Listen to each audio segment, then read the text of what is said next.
2 décembre 2020, 25e vidéo de la série Symphonie, mise en maintenance du site. Donc ça doit faire quoi, presque 3 mois que j'ai arrêté la série là. Donc du coup reprise tranquille, parce qu'à la base je devais faire, à l'époque la prochaine vidéo devait être l'authentification TwoFA avec Twilio Authy. Et du coup, vu que c'est un sujet assez corsé, dont la vidéo devrait bien durer 3 heures, j'ai envie de reprendre tranquillement. Et donc une petite mise en maintenance du site, c'est très rapide à faire. Et au moins ça permettra de reprendre les vidéos en douceur. Ok ? Donc comment on va réaliser ça ? Donc si tu as suivi un peu ma chaîne, dernièrement j'avais créé un petit jeu du dino en JavaScript. C'était pas pour rien, c'était pour l'inclure dans cette fameuse page de maintenance, ok ? Donc, tout simplement, dans le dossier CSS, j'ai créé un fichier maintenance.css qui reprend tout simplement le code CSS du dino, ok ? C'est tout simplement un copier-coller. Et dans le dossier JS, je me suis créé un dossier maintenance, et dedans j'ai mis un fichier dino.js. Et c'est tout simplement le code JavaScript du fichier dino.js qui a été copié-collé aussi également. Ok ? Hop, je réduis ces deux dossiers. Bien sûr, dans le dossier image, j'ai rajouté les 3 images en question, hein, qui ont été utilisées dans le tutoriel JavaScript. Et donc, maintenant, ce qu'on va faire, tout simple, on va se créer un fichier ici, toujours dans le dossier public, que l'on va appeler .maintenance on. Ok ? Donc ici, après le tiret, on aura soit on en majuscule, soit off, ok ? Tout simplement, off, fonctionnement normal du site, on, affichage d'une page de maintenance pour informer les utilisateurs, ok ? Tout simple. On ne met absolument rien dans ce fichier, il n'y en a absolument pas besoin. Donc en fait, en procédant ainsi, donc avec un fichier maintenance on ou off, ça nous évite en fait de devoir toucher notre code. Parce qu'à chaque fois que tu fais des modifications de code en prod, il va falloir du coup à chaque fois effectuer un cache clear pour que les modifications du coup soient prises en compte, que ça soit bien pris en compte. Là, en effectuant du coup cette étape booléenne avec un fichier, ça va nous éviter de devoir faire un cache clear à chaque fois. On aura juste à changer le nom du fichier pour passer en maintenance, ok ? Donc ça nous évite une étape supplémentaire. Donc comment on va procéder ? On va commencer par se rendre dans le fichier service.yml dans le dossier config. Hop. Et là, dans bind, on va se rajouter du coup un argument. Donc ça sera une string. Et on va l'appeler maintenance on. Ok ? Et ça va consister en quoi ? Hop. On va se récupérer tout ceci. Donc on va pointer vers le dossier public. Et plus précisément sur notre fichier maintenance on. Ok ? Donc en fait, dans cet argument-là, dans cette variable maintenance on, ça pointera sur notre fichier maintenance on. Ok ? Tout simplement. Maintenant, ce qu'on va faire, c'est qu'on va se créer dans le dossier... Excuse-moi. Dans le dossier src, dossier event subscriber, on va se créer une nouvelle classe que l'on va appeler maintenance subscriber. Hop. Tac. Maintenant, on va travailler juste ici. Donc, namespace app event subscriber. Classe maintenance subscriber, et ça implémente du coup l'event subscriber interface. On n'oublie pas d'importer la classe, donc c'est Symfony Component Event Dispatcher Event Subscriber Interface. Et si on va voir cette interface, on voit qu'elle doit implémenter du coup cette méthode là. Donc on va la copier-coller, hop. On vient la coller ici. Le retour, c'est un array. Return, on return un array. Et dedans, du coup, on va mettre notre fameux event. Donc, l'event, ça sera un request event, ok. Donc du coup, hop. Ça nous affiche rien, là. Bon, c'est pas grave. Donc, quand un événement de requête aura lieu, eh bien, on appellera une méthode onKernelRequest, ok? Donc, on va tout de suite la définir ici. Public function onKernelRequest. Ça prendra un request event que l'on appellera tout simplement event. Ça ne retournera rien. Et voilà. Donc là, hop, on pense bien à l'importer. Et donc, dans cette méthode, je vais avoir besoin de, déjà, premièrement, de récupérer mon fichier. Donc, maintenance on. Et je vais avoir besoin également du service Twig. Ok. Donc, je vais me faire un private environment Twig. Ainsi qu'un private string maintenance on. Je me fais mon petit constructeur.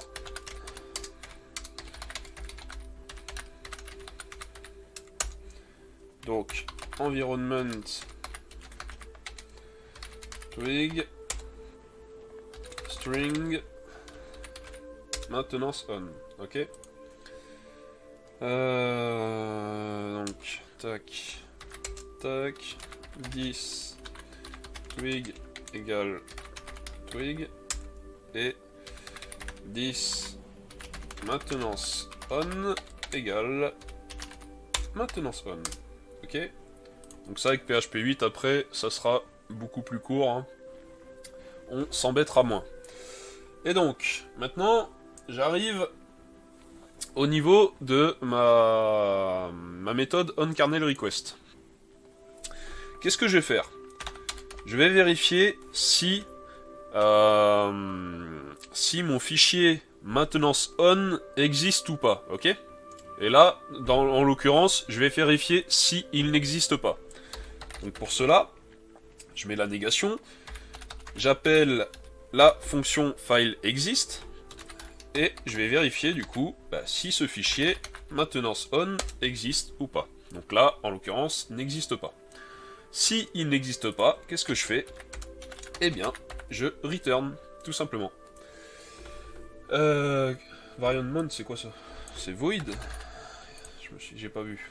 Donc, en gros, si je n'ai pas de fichier qui s'appelle maintenance on dans public, donc hop, pour rappel, hop, ici, eh bien, alors je return, c'est-à-dire que je n'effectue absolument rien. Je n'effectue rien de particulier. Par contre, si c'est pas le cas et que j'ai bien un fichier maintenance on, eh bien, je vais vouloir travailler. Et donc, qu'est-ce que je vais faire? Je vais avoir un maintenance template qui va être 10 twig render, donc sa méthode render, et du coup, je spécifie le chemin. Donc, ça sera dans maintenance site under maintenance.html.twig. Donc, il me reste encore, bien sûr, à le créer. Hop. Maintenance. Site. Under. Maintenance.html.twig. Là, je vais pas m'embêter. Je vais aller dans mon projet. Tac. Tout simplement, c'est le... C'est le code HTML, tout simplement, du fichier... du fichier HTML pour le projet Dino. Hein. tu retrouveras les mêmes choses. Il y aura quoi? Il y a peut-être le header qui change, là, j'ai rajouté une image. D'ailleurs, est-ce que je l'ai mis dedans? Ah, je l'ai pas mis. Bon, c'est pas grave, je vais l'enlever. Hop. J'ai oublié de la placer dans mon dossier image. Donc voilà. Donc là, un script dfr qui pointe bien vers mon fichier dino.js, hein, dans JS maintenance. Ici, j'importe bien mon CSS, donc maintenance.css que je t'ai montré tout à l'heure. Et voilà, un simple HTML, tout basique. Donc, hop, je vais me fermer ça, moi. Hop là. Hop, je me réduis ça. Donc là, j'ai mon maintenance template. Je vais render ceci. Mais du coup, il faut que je passe par un objet response. Donc ici, je vais faire response égale new response. Ok. Donc, hop, faut bien l'importer. C'est du composant HTTP Foundation response. Hop. Tac. Et là, la réponse, du coup, ben, ça va être quoi? Ça va être tout simplement ma vue, ici, site under maintenance, h.html.twig. Et le code de réponse, du coup, ça va être un code de réponse 503. Et on va utiliser, du coup, les constantes. Donc, HTTP, service, unavailable. Donc, du coup, si tu survoles, tu vois bien le code d'erreur 503. Ok? Il me reste ici à faire event set response. Je lui file ici mon objet response et à stopper la propagation pour que cet événement ne soit pas appelé par, enfin comment dire, que les autres listeners du coup ne prennent pas en compte cet événement. Ok? Donc on stoppe la propagation. Là, en soi, c'est fonctionnel. Enfin, on va vérifier, bien évidemment. Mais ça devrait être fonctionnel. Donc, pour rappel, qu'est-ce qu'on fait? On se greffe sur un événement de type requête, ok? Donc, quand tu demandes à avoir telle URL, c'est une requête, on est d'accord. Il y a une requête qui a lieu. On appelle notre méthode onKernelRequest. OnKernelRequest, si le fichier maintenance on n'existe pas, eh bien on return, on fait rien du tout en fait. Mais si ce n'est pas le cas, alors on va tout simplement récupérer notre vue, donc qui est dans le fichier site under maintenance.html.twig. On va du coup le set à notre response avec un code d'erreur 503 et on va balancer la response, ok? Donc on va vérifier ça, si tout va bien. Je viens là, je fais entrer.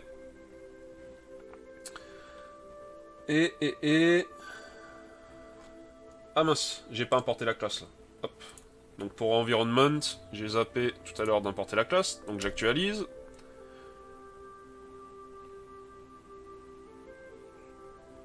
Et bingo, qu'est-ce qui se passe?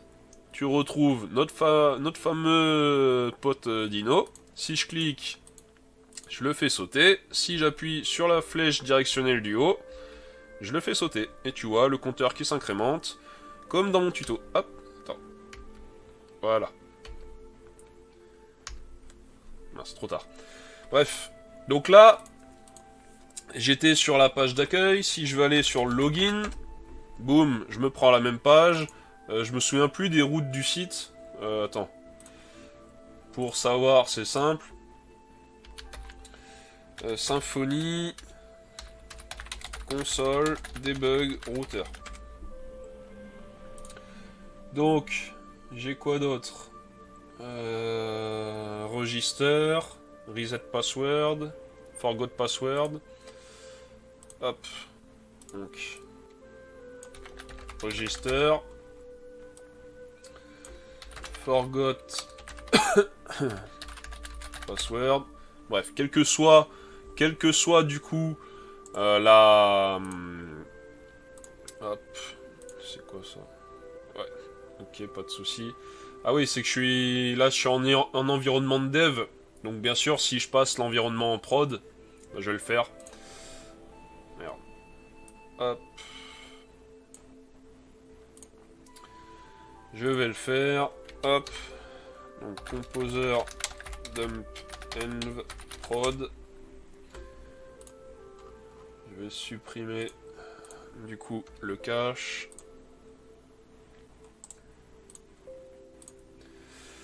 Hop. Hop. Hop. J'actualise.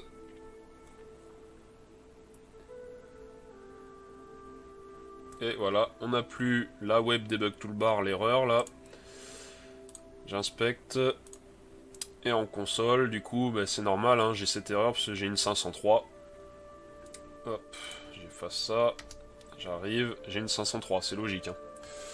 Donc, hop, on revient là. Je vais me remettre en environnement de dev. Et attends, hop, ce que je vais faire, bim. Là, ce que je voudrais également, c'est par exemple, tu as une adresse IP, particulière. Toi, tu voudrais, malgré le site est en prod, il est en maintenance, mais malgré tout, toi, tu voudrais pouvoir voir ce qui se passe sur le site quand tu fais telle ou telle chose, mais que les autres utilisateurs, eux, tombent sur cette page, ok? Donc tu peux, par exemple, vérifier en fonction de l'adresse IP. Donc, si je me fais, par exemple, ici, une private const, je sais pas moi, authorized IP, et du coup, bah, je suis en local, donc c'est 127.0.0.1, ici, tac. Ici, l'event, on peut le dump, donc dd event, boum, on vient là, on actualise.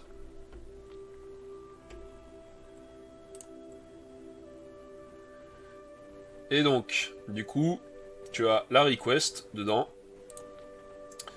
Et on va pouvoir accéder du coup à la méthode getClientIP.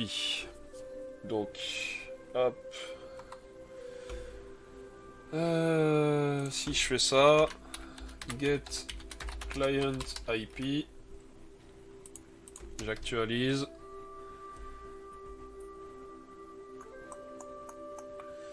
Ah oui, mais attends, faut d'abord que j'accède à la request. Donc du coup, c'était get request get client IP. Hop. Voilà. Donc là, on voit bien du coup que l'adresse IP, là, mon adresse IP, du coup en local, c'est 127.0.0.1. J'ai spécifié ici dans la constante autorisée d'IP. Donc là, c'est juste une string. J'ai pas mis un tableau avec plusieurs strings. Hein. Je fais juste. En gros, il n'y a qu'une personne qui est autorisée ici, c'est la personne qui serait sur 127.0.0.1, ok. Eh bien, qu'est-ce qu'il va falloir que je fasse ici?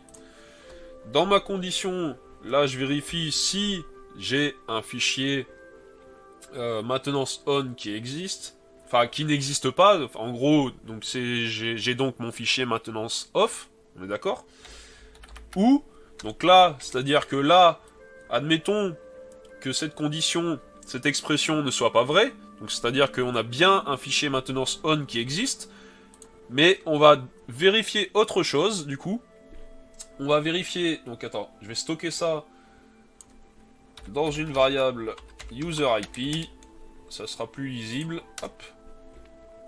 Ou que userIP, du coup, est égal... Tac. Donc est égal à authorized IP. Self authorized IP. Donc là, qu'est-ce qu'on fait en rajoutant ce OR? On dit que l'utilisateur, son adresse IP, si elle est égale, qu'elle est équivalente à celle-ci, alors on return, c'est-à-dire qu'on ne lui affiche pas la page de maintenance. Ok? Donc, si je reviens et que je fais register, boum, j'accède bien à ma page d'enregistrement. Nickel chrome. Par contre, si ici je viens modifier l'adresse IP, autorisée, hein, moi, pour rappel, je suis en 127.0.0.1.